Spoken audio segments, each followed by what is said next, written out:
নমস্কার বন্ধুরা, পশ্চিমবঙ্গ পঞ্চায়েত পরীক্ষা 2026-এর জন্য আজকের ক্লাসে আমরা পরবর্তী জিকে প্র্যাকটিস সেট নাম্বার 14 নম্বর নিয়ে আলোচনা করব। এবং এর আগে অলরেডি আমরা 13টি প্র্যাকটিস সেট নিয়ে আলোচনা করেছি, যেখানে জিকের গুরুত্বপূর্ণ প্রশ্ন এবং তার সুন্দর সলিউশন এবং ডিটেলস তথ্য নিয়ে আলোচনা করেছি, যার playlist all India rankers YouTube চ্যানেলে তোমরা প্রপারভাবে পেয়ে যাবে এবং এই ফেসবুক পেজের মধ্যেও তোমরা দেখতে পাবে। এছাড়া তোমরা সকলে কিন্তু টেলিগ্রামে যুক্ত হবে, সেখানে কিন্তু গুরুত্বপূর্ণ আপডেটগুলো আমি শেয়ার করে দেবো এবং ক্লাসের লিঙ্কগুলোও শেয়ার করে দেবো, এবং টেলিগ্রামের লিঙ্ক ভিডিও ডিসক্রিপশন বক্সে পেয়ে যাবে এবং পেজের মধ্যেও রয়েছে। এছাড়া অল ইন্ডিয়া র্যাঙ্কার্স অ্যাপের মধ্যে তোমরা চলে যাবে, ডাউনলোড করে রাখবে এটিকে, কারণ এখানে কিন্তু ক্লাসের যে ফ্রি কন্টেন্ট এবং আজকের ক্লাসের যে পিডিএফ, সেগুলো সব কিন্তু তোমরা ফ্রি ক্লাসের যে ফোল্ডার রয়েছে সেখানে পেয়ে যাবে। তো চলো আজকের ক্লাসটি শুরু করি। তোমরা যারা যারা সাবস্ক্রাইব করোনি অবশ্যই করে রাখবে এই YouTube channel all India rankers, এবং এই পেজটিকেও ফলো করে রাখবে যারা যারা ফেসবুকে দেখছো। তো চলো আমরা শুরু করি। আমাদের প্রথম যে প্রশ্ন রয়েছে এখান থেকে শুরু করব আমরা। তোমরা সকলে লাইক এবং শেয়ারটা করে দিও। প্রথম প্রশ্ন রয়েছে, অর্থনীতিতে নোবেল পুরস্কার পেয়েছেন প্রথম কোন ভারতীয়? অর্থাৎ প্রথম ভারতীয় হিসাবে ইকোনমিক্সে নোবেল পুরস্কার পেয়েছেন নিম্নের কে? অপশান আমাদের 4টে দেওয়া রয়েছে, সুতরাং এর মধ্যে থেকে আমাদের কোনটা সঠিক উত্তর হবে? সঠিক উত্তর যেটা হবে সেটা হচ্ছে অর্থনীতিতে প্রথম ভারতীয় হিসাবে নোবেল পুরস্কার পেয়েছেন অমর্ত্য সেন। তিনি কত সালে পেয়েছেন এই অমর্ত্য সেন ইকোনমিক্সের নোবেল পুরস্কার? 1998 সালে তিনি অর্থনীতিতে প্রথম নোবেল পুরস্কারটি পাচ্ছেন প্রথম ভারতীয় হিসেবে। এবং মনে রাখবে, এই যে নোবেল পুরস্কারটি সেটা কে প্রদান করে থাকে, এটাও কিন্তু পরীক্ষায় চলে আসে। তো এই যে আমাদের রয়্যাল যে সুইডিশ একাডেমি রয়েছে সুইডেনের, তারা কিন্তু এই নোবেল পুরস্কারটি প্রদান করে থাকে। এবং এখানে আরেকটি রয়েছে যে শান্তিতে নোবেল পুরস্কার অর্থাৎ নোবেল পিস প্রাইজ, এটি কে প্রদান করে? এটি কিন্তু প্রদান করে থাকে কে? নরওয়ে। নরওয়ের অসলো নরওয়েজিয়ান যে নোবেল কমিটি রয়েছে তারা কিন্তু এটি প্রদান করে থাকে। এটা হচ্ছে শান্তির ক্ষেত্রে।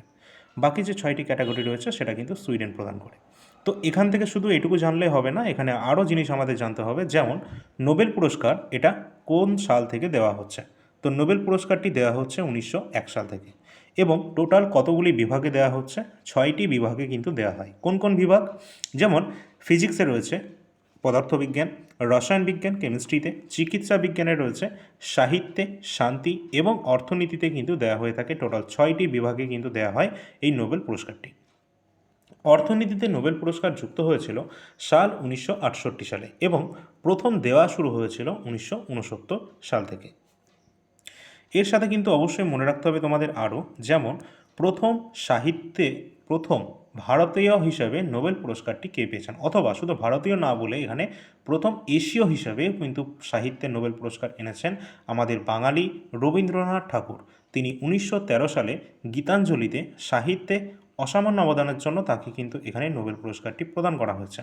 এবং এই যে পুরস্কার প্রদানের যে তারিখ সেটা কোনটা অবশ্যই পরীক্ষায় আসে, প্রতি বছর তোমরা দেখতে পাবে 10ই ডিসেম্বর। এই 10ই ডিসেম্বর তারিখেই কিন্তু অ্যানাউন্সমেন্ট করা হয়ে থাকে নোবেল পুরস্কারের তালিকা।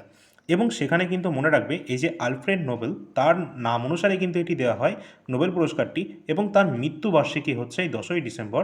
এই জন্য এই তারিখেই কিন্তু প্রতি বছর আমরা নোবেল পুরস্কার প্রদানের যে ডেট হিসেবে সেটাকে কিন্তু দেখে থাকি। তো চলো পরবর্তী কোশ্চেন দেখি। আর এখানে তোমরা একটা নাম্বার দেখতে পাচ্ছ, এটা আমার হোয়াটসঅ্যাপ নাম্বার রয়েছে। এই নাম্বারে কোনো কল করবে না। তোমরা যে কোনো সমস্যা যদি হয় তোমাদের, অবশ্যই এই নাম্বারে কন্ট্যাক্ট করতে পারো হোয়াটসঅ্যাপের মাধ্যমে। পরের প্রশ্ন রয়েছে, ব্যোমকেশ বক্সী চরিত্রের স্রষ্টা রয়েছেন কে? তো ব্যোমকেশ বক্সী যে চরিত্র রয়েছে বাংলার, তো আমাদের এখানে স্রষ্টা যেটা রয়েছেন তিনি কে? সঠিক উত্তর হয়ে যাবে শরদিন্দু বন্দ্যোপাধ্যায়। পরীক্ষায় কিন্তু চলে আসে বিভিন্ন চরিত্র এবং তার স্রষ্টা। তো শরদিন্দু বন্দ্যোপাধ্যায় রয়েছেন ব্যোমকেশ বক্সী এই চরিত্রের স্রষ্টা। তো এখান থেকে শুধু এটুকু নয়, আরও গুরুত্বপূর্ণ তোমাদের এক্সামে অলরেডি চলে এসেছে এবং আপকামিং এক্সামগুলোতে আসতে চলেছে, যেমন ফেলুদা। ফেলুদা এটির কিন্তু যে চরিত্রের স্রষ্টা রয়েছেন সত্যজিৎ রায়। অবশ্যই মনে রাখবে কাকাবাবু। কাকাবাবু নামে যেটা রয়েছে আমাদের, সেটা হচ্ছে সুনীল গঙ্গোপাধ্যায়। এবং ঘনাদা চরিত্রের স্রষ্টা রয়েছেন প্রেমেন্দ্র মিত্র। টেনিদা নামে পরিচিত রয়েছেন এখানে কে? নারায়ণ গঙ্গোপাধ্যায়। এবং প্রফেসর শঙ্কু রয়েছেন সত্যজিৎ রায়। তো এই সমস্ত গুরুত্বপূর্ণ যে স্রষ্টাগুলো রয়েছে অবশ্যই তোমরা কিন্তু মনে রাখবে, কারণ এখান থেকে পরীক্ষায় কিন্তু অবশ্যই তোমাদের প্রশ্ন আসবে। পরের প্রশ্ন রয়েছে, ভালো লাগলে একটা লাইক এবং শেয়ার কিন্তু অবশ্যই করবে তোমরা, ঠিক আছে? বাল্মীকি জাতীয় উদ্যান এটা ভারতের কোন রাজ্যে অবস্থান করছে? তো বাল্মীকি জাতীয় উদ্যান এটি ভারতের বিহারের রাজ্যে অবস্থান করছে।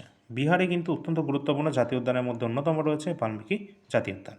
শুধু তাই নয়, আরও কিছু গুরুত্বপূর্ণ আমাদের দেখে নিতে হবে। যেমন এই যে ন্যাশনাল পার্ক, ন্যাশনাল পার্কে অবশ্যই মনে রাখবে যে প্রথম যে ন্যাশনাল পার্ক সেটা হচ্ছে জিম করবেট ন্যাশনাল পার্ক, যেটা হচ্ছে উত্তরাখণ্ডের, ইম্পর্ট্যান্ট রয়েছে। এবং এখান থেকে কিন্তু প্রজেক্ট টাইগার, যেটা 1973-এর প্রজেক্ট টাইগার, যেটা শুরু হচ্ছে এখান থেকে শুরু হয়েছে। এবং আমাদের যে সুন্দরবন রয়েছে, সুন্দরবন কিন্তু প্রজেক্ট টাইগারের অন্তর্গত রয়েছে, সেটাই 1973 সালে রয়্যাল বেঙ্গল টাইগারের জন্য বিখ্যাত। আচ্ছা, আমরা দেখব কিছু গুরুত্বপূর্ণ জাতীয় উদ্যান এবং তাদের অবস্থান।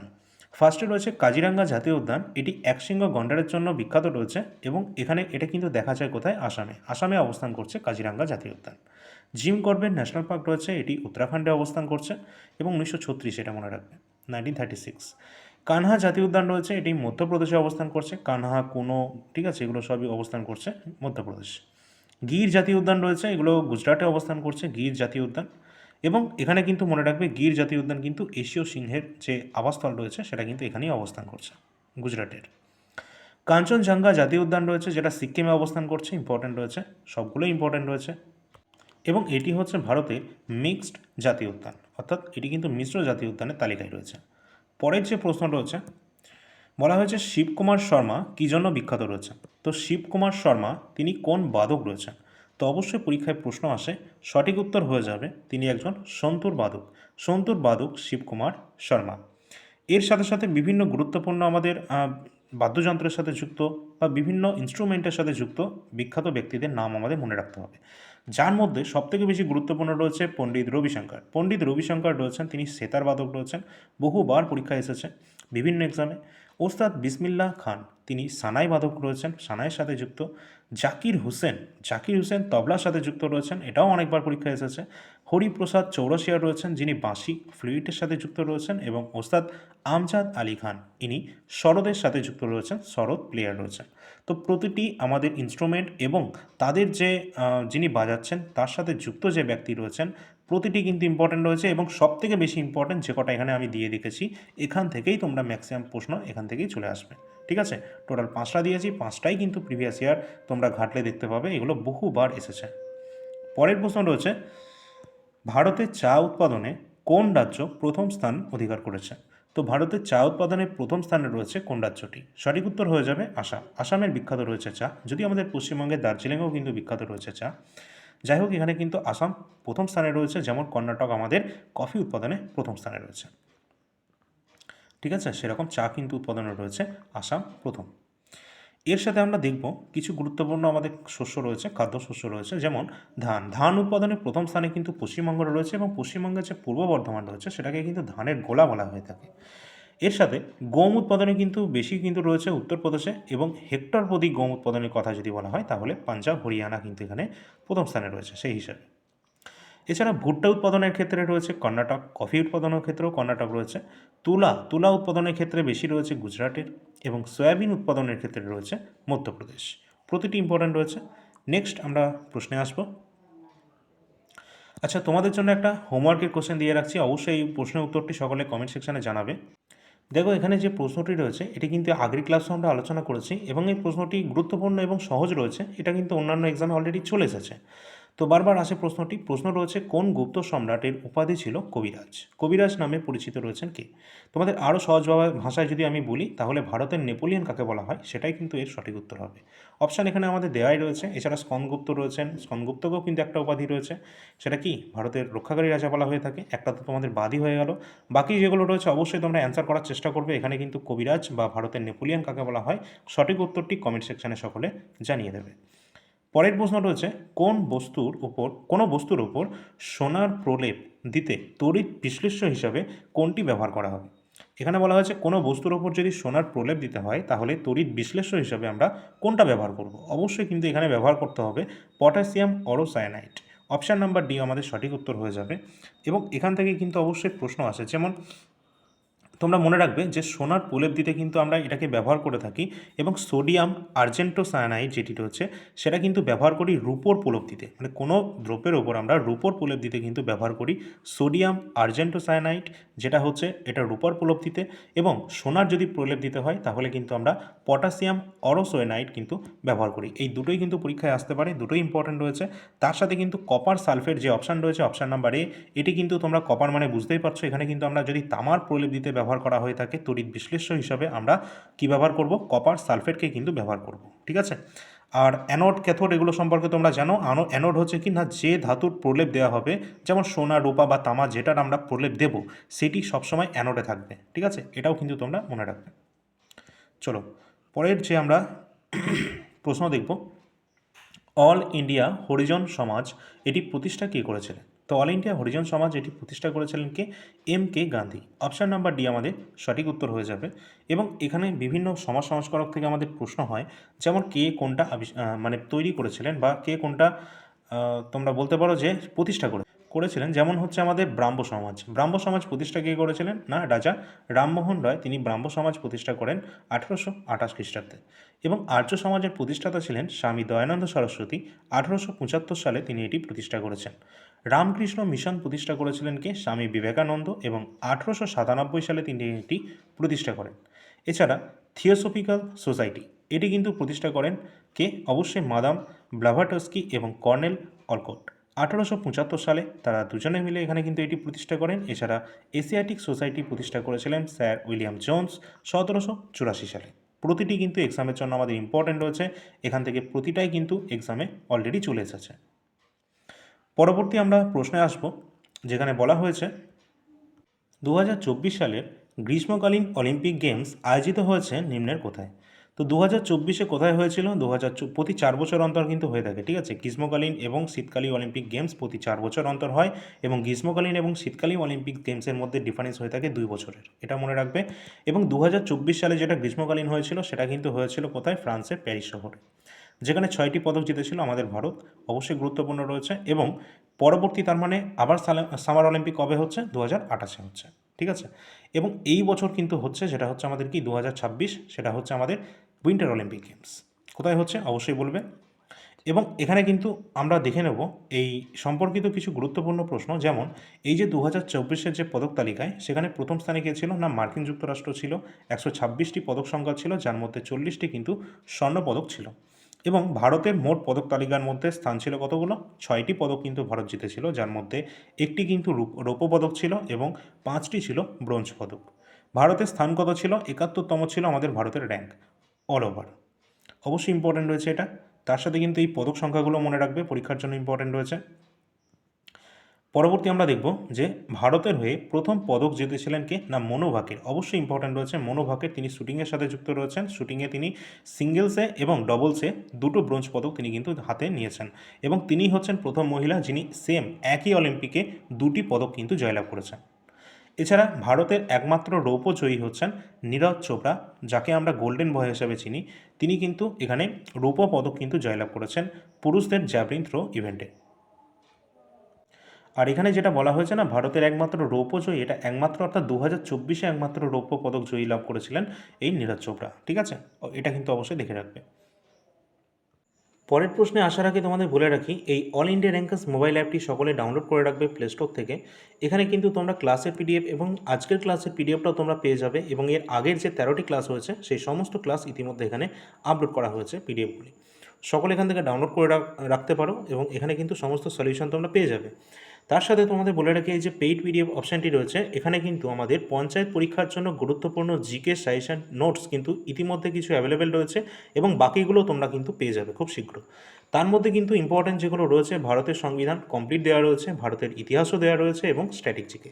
এই 3টে নিয়ে তোমরা পড়তে থাকো, এই 3টে কমপ্লিট করে নাও। তারপর তোমাদের যেই নোটিফিকেশান বার হবে, পরবর্তী যে পিডিএফগুলো রয়েছে তাড়াতাড়ি তোমরা কিন্তু ওখানে পেয়ে যাবে। আপডেট করে দেবো আমি ওই অল ইন্ডিয়া র্যাঙ্কার্স মোবাইল অ্যাপের মধ্যে।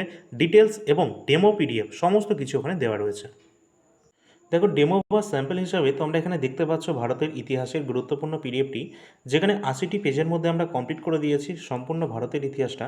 যেখানে তোমরা দেখতে পাবে সম্পূর্ণ গুরুত্বপূর্ণ যা যা প্রশ্ন রয়েছে সবগুলো আমরা নিয়েছি এখানে। একদম প্রাচীন ভারত থেকে শুরু করেছি, একদম বৈদিক যুগ থেকে এবং তার আগে থেকেই। এখানে হরপ্পা সভ্যতা সম্পর্কে টোটাল বিস্তারিত তথ্য দেওয়া রয়েছে। তারপর পরপর আমাদের আসছে বৈদিক যুগ, এবং তারপরে আসে বিভিন্ন ধর্ম, জৈন, বৌদ্ধ, ঠিক আছে, যা যা ধর্ম রয়েছে, এবং বিভিন্ন রাজবংশ আসছে, মগধ রাজবংশ যেখান থেকে সবথেকে বেশি এক্সামে প্রশ্ন জিজ্ঞাসা করা হয়, সেই সমস্ত তথ্য এখানে দেওয়া রয়েছে। তারপর আমাদের মধ্য ভারত রয়েছে এবং আধুনিক ভারত রয়েছে। প্রতিটি একদম স্টেপ বাই স্টেপ কিন্তু ক্রোনোলজি মেনটেন করে আমাদের এখানে কিন্তু সাজানো রয়েছে।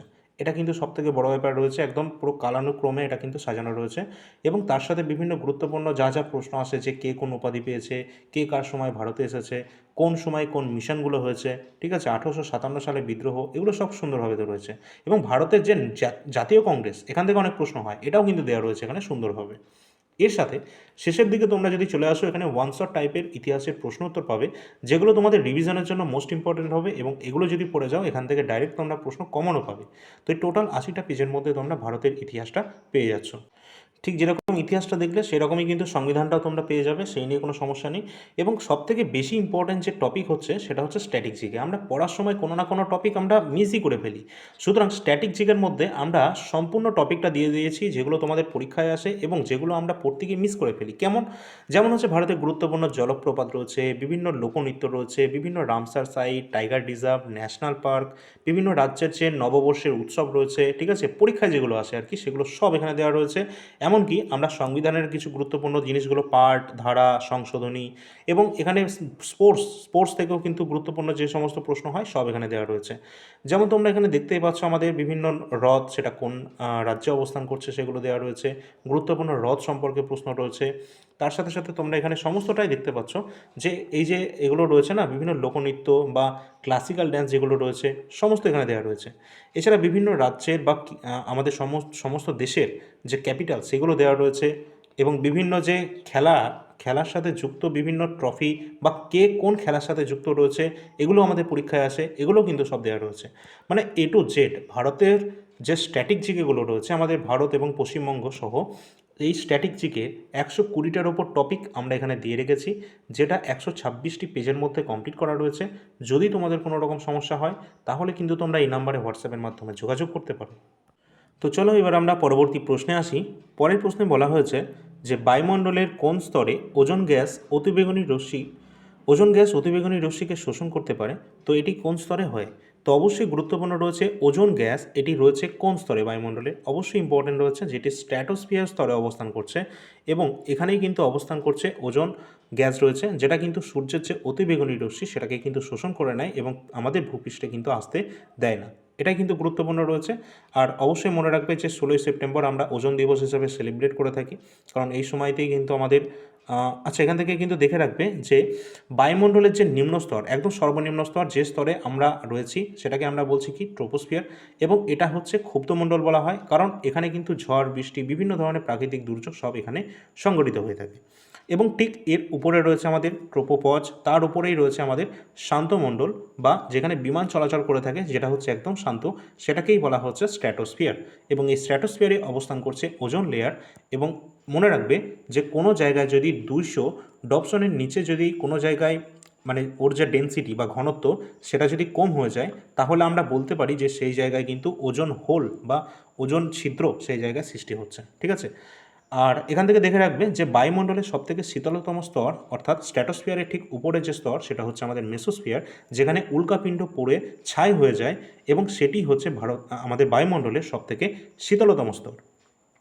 এছাড়া মনে রাখবে যে বেতার তরঙ্গ বায়ুমণ্ডলের কোন স্তর থেকে প্রতিফলিত হয়, তো ঠিক এই মেসোস্ফিয়ারের উপরে রয়েছে বিভিন্ন আয়ন রয়েছে, সেখানে কিন্তু আয়ন থাকার জন্যই এই বেতার তরঙ্গ কিন্তু এখান থেকে প্রতিফলিত হয়, এই জন্য এটাকে বলা হচ্ছে আয়নোস্ফিয়ার, এবং এটাকে থার্মোস্ফিয়ারও বলা হচ্ছে।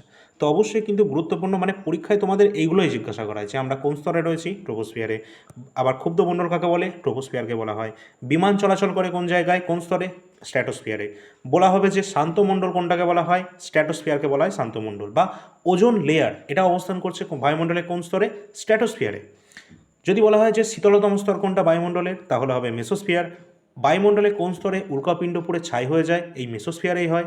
তারপরে বলা হয় যে বেতার তরঙ্গ পুনরায় ফিরে আসে বা প্রতিফলিত হয় বায়ুমণ্ডলে কোন স্তরে, সেটা হচ্ছে আয়নোস্ফিয়ার বা থার্মোস্ফিয়ারে। মানে এতগুলো কোশ্চেন হয় শুধুমাত্র এই কটা জায়গা থেকে, ঠিক আছে। তো ম্যাক্সিমাম কোশ্চেন এখান থেকে হয়ে যায়। পরবর্তী আমরা দেখব বায়ুমণ্ডলের সর্বাধিক উপস্থিত গ্যাস কোনটি রয়েছে। যেমন নাইট্রোজেন কিন্তু বায়ুমণ্ডলের সবথেকে বেশি পরিমাণে রয়েছে 78.08%, এবং দ্বিতীয় সর্বোচ্চ রয়েছে অক্সিজেন, যেটা 20.95%, ঠিক আছে। অবশ্যই যেটাকে আমরা 21% হিসেবেও ধরতে পারি। এবং ওজোন স্তরের যে ঘনত্ব মাপার একক রয়েছে সেটাকে বলা হয় থাকে কি, ডিইউ বা ডপসন ইউনিট, এবং ওজোন স্তরটি সাধারণত আমরা স্ট্র্যাটোস্ফিয়ারেই দেখতে পাই। তো এই সম্পূর্ণ তথ্যটা অবশ্যই দেখে রাখবে, এখান থেকে অনেক প্রশ্ন কিন্তু হয়, আর এখান থেকে প্রশ্ন তোমাদের আসবেই। পরের প্রশ্ন রয়েছে কে সত্যাশোধক সমাজ এটি প্রতিষ্ঠা করেছেন। তো সত্যাশোধক সমাজ প্রতিষ্ঠা করেন অবশ্যই জ্যোতিবা ফুলে। অপশান নাম্বার ডি আমাদের সঠিক উত্তর হয়ে যাবে। এবং এর সাথে সাথে আমরা আরও কিছু দেখে নেব, যেমন তত্ত্ববোধিনী সভা এটা প্রতিষ্ঠা করেছেন কে, মহর্ষি দেবেন্দ্রনাথ ঠাকুর 1839 সালে প্রতিষ্ঠা করেন।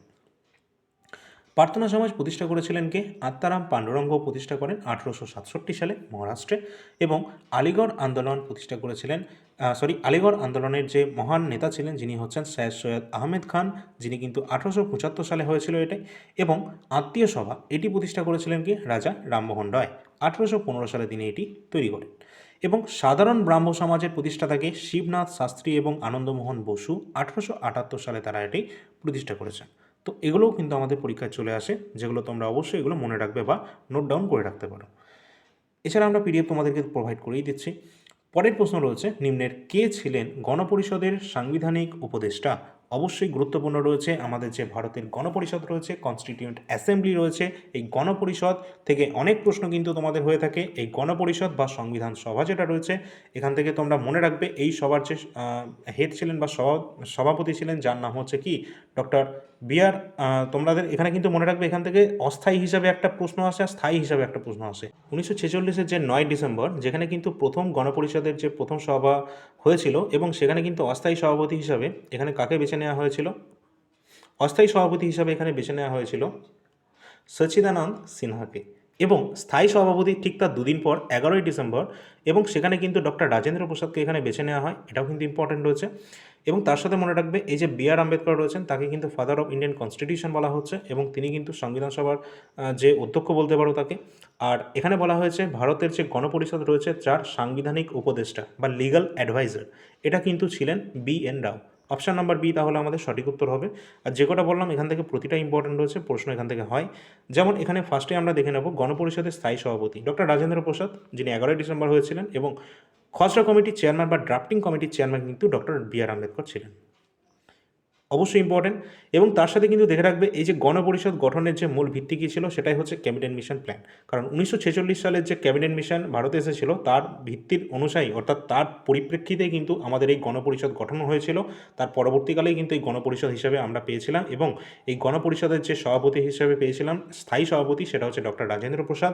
এবং অস্থায়ী সভাপতি হিসাবে প্রথম কিন্তু ছিলেন কে, অবশ্যই সচ্চিদানন্দ সিনহা। এবং এই যে ড্রাফটিং কমিটি বা খসড়া কমিটি ড্রাফট যেটা তৈরি করে হয়েছিল, সেখানকার তিনি চেয়ারম্যান ছিলেন, সেটা হচ্ছে ডক্টর বি আর আম্বেদকর, যাকে ভারতের সংবিধানের জনকও বলা হয়।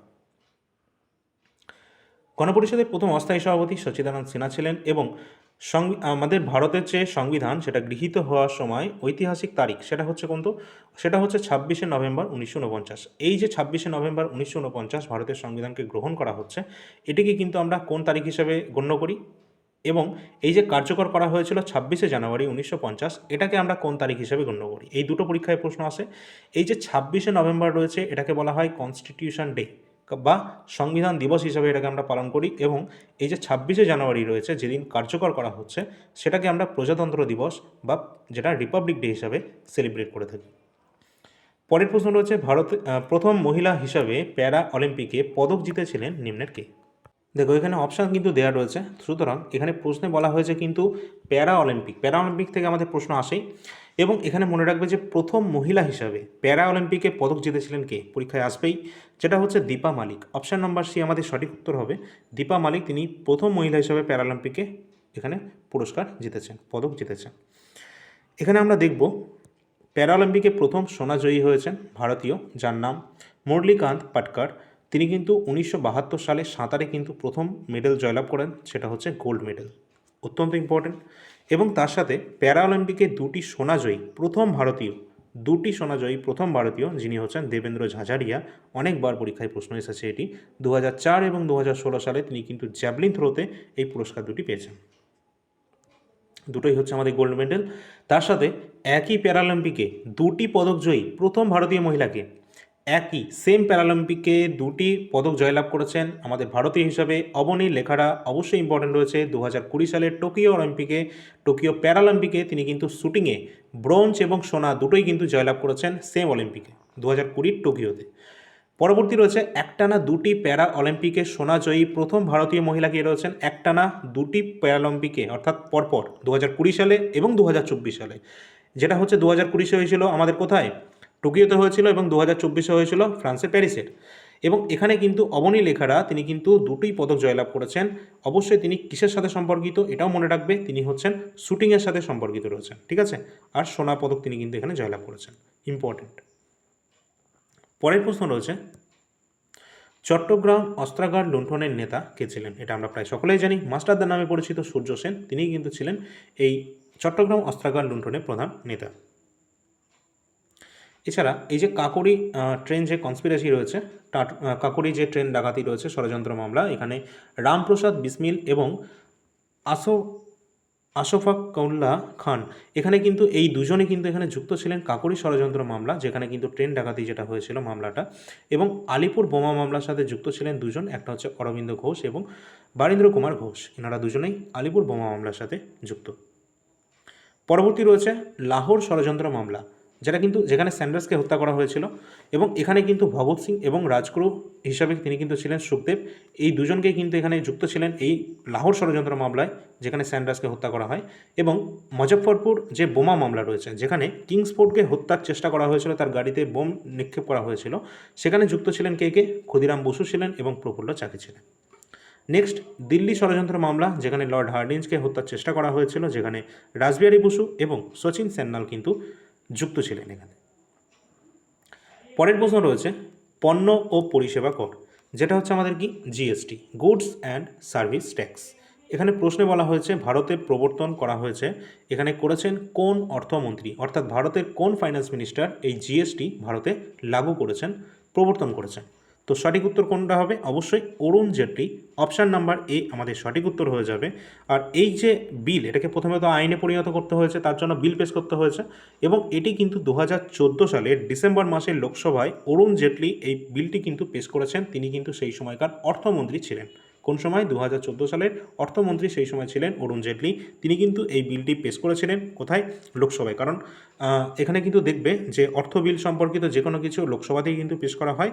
এবং কত নম্বর সংবিধান সংশোধনের মাধ্যমে এটাকে যুক্ত করা হচ্ছে? 101 নম্বর সংবিধান সংশোধন করে এই জিএসটিকে কিন্তু লাগু করা হয়েছে, আইন পাস করা হয়েছে, এবং এটি করা হয়েছে 2016 সালে। 2016 সালে আইনটি পাস হচ্ছে, এবং এই যে জিএসটি আইন, যেটাকে লাগু করা হচ্ছে সম্পূর্ণ ভারতে 1 জুলাই 2017 সাল থেকে। 1 জুলাই 2017 সাল থেকে সম্পূর্ণ ভারতে জিএসটি লাগু হয়েছে। আর জিএসটি এটি একটি পরোক্ষ কর বা ইনডাইরেক্ট ট্যাক্স। আর বর্তমান অর্থমন্ত্রী কে রয়েছেন? নির্মলা সীতারামন রয়েছেন, কেন্দ্রীয় অর্থমন্ত্রী। পরবর্তী প্রশ্ন রয়েছে হৃৎপিণ্ডের আবরণীকে কি বলা হয়? তো হৃৎপিণ্ডের যে আবরণী রয়েছে সেটাকে বলা হয় কি? পেরিকার্ডিয়াম। অপশান নাম্বার এ আমাদের সঠিক উত্তর হয়ে যাবে। তার সাথে সাথে আমরা দেখব যে ফুসফুসের আবরণীকে কি বলা হয়। তো ফুসফুসের যে আবরণী রয়েছে সেটাকে বলা হয়ে থাকে প্লুরা। মস্তিষ্ক এবং সুষুম্নাকাণ্ডের যে আবরণী রয়েছে সেটাকে বলা হয়ে থাকে মেনিনজেস। আমাদের যে মাথার যে ত্রিস্তরীয় আবরণ রয়েছে, যার মধ্যে সব থেকে উপরের বা বহিস্তর রয়েছে, সেটা হচ্ছে মেনিনজেস। এবং যকৃতের যে আবরণী সেটাকে বলা হচ্ছে কি? অবশ্যই গ্লিসন ক্যাপসুল রয়েছে, যেটা যকৃতের আবরণী রয়েছে এটা। এবং আমাদের যে বোন রয়েছে বা অস্থি রয়েছে, সেই অস্থির যে আবরণী রয়েছে সেটাকে বলা হয় কি? না পেরিওস্টিয়াম। নেক্সট আমাদের যে তরুণাস্থি রয়েছে, তার আবরণী রয়েছে, সেটাকে কি বলা হয়ে থাকে? পেরিকার্ডিয়াম। অবশ্যই ইম্পর্টেন্ট রয়েছে, প্রতিটি পরীক্ষায় কিন্তু এখান থেকে প্রশ্ন আসে। যদি ভালো লাগে অবশ্যই একটা লাইক করে দেবে এবং শেয়ার করে দেবে তোমাদের বন্ধুদের সাথে। পরের প্রশ্নটি রয়েছে আমাদের কি? দাম হলো এটি একটি কি? তো দামটা কি? দাম হচ্ছে শেরশাহ একটি মুদ্রা প্রবর্তন করেছিলেন, সেটাই হচ্ছে দাম। অর্থাৎ শেরশাহ প্রবর্তিত একটি মুদ্রার নাম হচ্ছে দাম। আর এই দাম সম্পর্কে মনে রাখবে, শেরশাহ যখন এটি প্রবর্তন করেছিলেন, শেরশাহ এটা কি কিন্তু প্রবর্তন করেছিলেন সেটা হচ্ছে তাম্র মুদ্রা। তাম্র মুদ্রাটা হচ্ছে আমাদের দাম। আর একটা মুদ্রা তিনি কিন্তু প্রবর্তন করেছিলেন, সেটা হচ্ছে আমাদের রুপিয়া নামে রৌপ্য মুদ্রা, সেটা হচ্ছে সিলভারের ছিল। আর এই যে দাম ছিল এটা হচ্ছে আমাদের তামার মুদ্রা ছিল, তাম্র মুদ্রা। দুটোই কিন্তু প্রবর্তন করেছিলেন কে? শেরশাহ। এই দুটোই পরীক্ষায় চলে আসে। এছাড়া মনে রাখবে যে সম্রাট আকবর প্রবর্তিত যে মুদ্রা ছিল সেটা কি ছিল? সেটা কিন্তু ছিল আমাদের মোহর বা ইলাহি। এটাও তোমরা মনে রাখতে পারো। এবং সেই সময় এটি কিন্তু শেরশাহের সময় যে যখন তিনি এটি চালু করছেন, ঠিক সেই সময়ে তিনি কিন্তু এটি চালু করেছিলেন আকবর।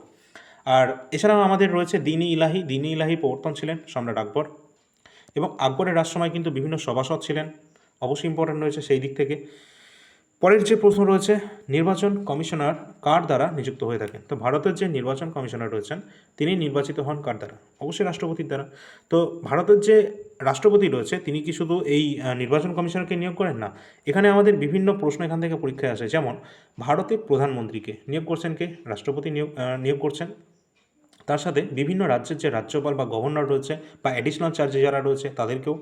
ভারতের যে সমস্ত প্রধান বিচারপতিরা রয়েছেন যেটা সুপ্রিম কোর্টের এবং হাইকোর্টের, এই দুজনকেই কিন্তু নিয়োগ করছেন কে? রাষ্ট্রপতি। এবং প্রধান নির্বাচন কমিশনার অর্থাৎ চিফ ইলেকশন কমিশনারকে নিয়োগ করছেন। ইউপিএসসির যে চেয়ারম্যান রয়েছে তাকে নিয়োগ করছেন। CAG controller and auditor general যার হেড যে রয়েছেন তাকেও নিয়োগ করছেন। এবং ভারতের অ্যাটর্নি জেনারেল, অর্থ কমিশনের চেয়ারম্যান, জাতীয় কমিশন সমূহের চেয়ারম্যান যেমন এসসি, এসটি, ওবিসি এদেরও যে চেয়ারম্যান রয়েছে তাদেরকেও কিন্তু নিয়োগ করছেন আমাদের রাষ্ট্রপতি। এবং তিনি কিন্তু তিন বাহিনীর প্রধান অর্থাৎ ইন্ডিয়ান আর্মি, ইন্ডিয়ান নেভি এবং ইন্ডিয়ান এয়ারফোর্স এদেরকেও কিন্তু নিয়োগ করছেন, তিন বাহিনীর যে চিফ রয়েছেন। এছাড়া আমাদের বিদেশের যে সমস্ত রাষ্ট্রদূত থাকেন ভারতের তাদেরকেও কিন্তু নিয়োগ করে থাকেন এই ভারতের প্রেসিডেন্ট, যে সমস্ত হাই কমিশনাররা রয়েছে। ঠিক আছে, তো অবশ্যই কিন্তু গুরুত্বপূর্ণ রয়েছে, এক নজরে পুরোটাই তোমরা দেখে রাখবে। ভারতের রাষ্ট্রপতি যে সমস্ত ব্যক্তিদের নিয়োগ করে থাকেন সেগুলো তোমরা অবশ্যই মনে রাখবে, এখান থেকে তোমাদের একটা কোশ্চেন থাকেই থাকে। পরবর্তী প্রশ্ন রয়েছে, পিঁপড়ে বা মৌমাছির হুলে কোন ধরনের অ্যাসিড উপস্থিত থাকে? তো পিঁপড়ে বা মৌমাছির হুলে যে অ্যাসিড থাকে সেটি হচ্ছে আমাদের কি? সেটি হচ্ছে আমাদের formic acid. Option number D আমাদের সঠিক উত্তর হয়ে যাবে। এছাড়া অন্যান্য অনেক এখানে অপশান রয়েছে, সেই অনুসারে আমরা একটু দেখে নেব। যেমন লেবুতে কোন অ্যাসিড থাকে? লেবুতে রয়েছে আমাদের সাইট্রিক অ্যাসিড। তেঁতুল এবং আঙুর, এখানে কোন অ্যাসিড থাকে? এখানে তেঁতুলে বা আঙুরে কিন্তু টার্টারিক অ্যাসিড কিন্তু আমরা দেখতে পাচ্ছি। এবং টমেটোতে কোন অ্যাসিড? টমেটোতে রয়েছে আমাদের অক্সালিক অ্যাসিড। তাছাড়া দুধ থেকে যে দই পরিণত হয় সেখানে একটা অ্যাসিড তো রয়েছে, তাছাড়া এখানে কিন্তু একটা ব্যাকটেরিয়াও কাজ করে। তো দইতে কিন্তু ল্যাকটিক অ্যাসিড রয়েছে এবং এখানে কিন্তু দুধ থেকে দইতে পরিণত হচ্ছে কোন ব্যাকটেরিয়ার দ্বারা? সেটা হচ্ছে ল্যাক্টোব্যাসিলাস ব্যাকটেরিয়ার মাধ্যমে। এছাড়া এখানে রয়েছে কি? আপেলে কিন্তু রয়েছে আমাদের কি কোন অ্যাসিড? Malic acid. পরবর্তী প্রশ্ন কি রয়েছে? পরের প্রশ্ন রয়েছে আমাদের, পুনা সার্বজনীন সভার প্রধান কে ছিলেন? তো পুনার সার্বজনীন সভার যে প্রধান ছিলেন সেটা হচ্ছে মহাদেব গোবিন্দ রানাডে। তিনি কিন্তু এখানে এটি প্রতিষ্ঠা করেছিলেন, অত্যন্ত গুরুত্বপূর্ণ রয়েছে। এর সাথে সাথে আমরা দেখব ইন্ডিয়ান অ্যাসোসিয়েশন বা ভারত সভা, যেটি কিন্তু সুরেন্দ্রনাথ বন্দ্যোপাধ্যায় এবং আনন্দমোহন বসু এনারা কিন্তু এটা প্রতিষ্ঠা করেছেন। এবং বোম্বে প্রেসিডেন্সি অ্যাসোসিয়েশন প্রতিষ্ঠা করেন ফিরোজ শাহ মেহতা এবং বদরুদ্দিন তৈয়বজি কে.টি. তেলাং। এইনারা কিন্তু এখানে প্রতিষ্ঠা করেছিলেন বোম্বে প্রেসিডেন্সি অ্যাসোসিয়েশন। নেক্সট রয়েছে ইস্ট ইন্ডিয়া অ্যাসোসিয়েশন, যেটা কিন্তু দাদাভাই নৌরোজি প্রতিষ্ঠা করছেন।